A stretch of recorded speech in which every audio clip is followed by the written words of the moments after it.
School তো বন্ধ হয় দুপুর 2টায়, কিন্তু প্রতিদিন 2.5 মিনিটে পুরাতন বারান্দায় কেউ একজন হাঁটাহাঁটি করে।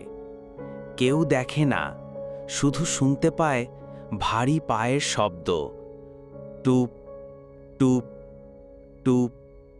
আর তারপর হঠাৎ গলায় ফিসফিস করে কেউ বলে, আমি এখানেই মরে গেছি, তুমিও এসো।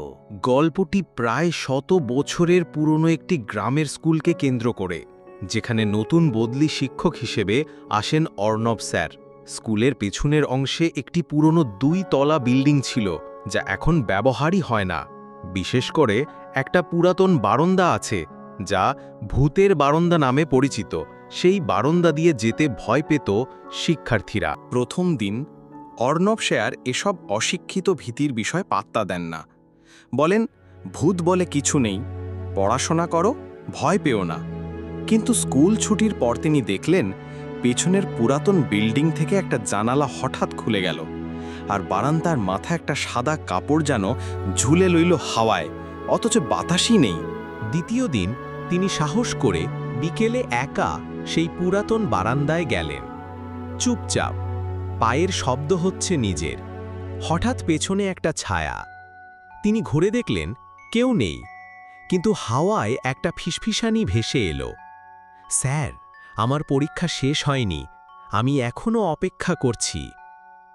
পুরাতন কাহিনী জানলেন।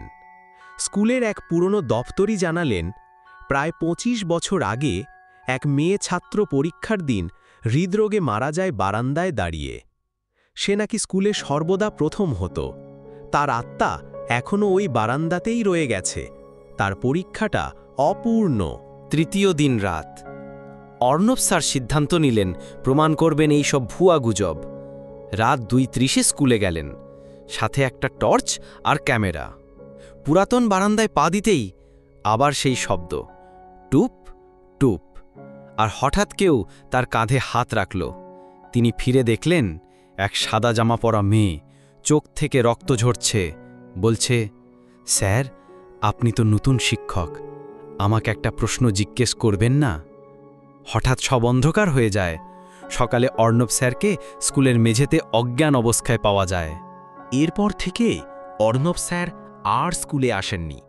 তবে এখনও প্রতি রাত 2:30 কেউ একজন পুরাতন স্কুলের বারান্দায় হাঁটে আর বলে, আমার পরীক্ষাটা শেষ হয়নি।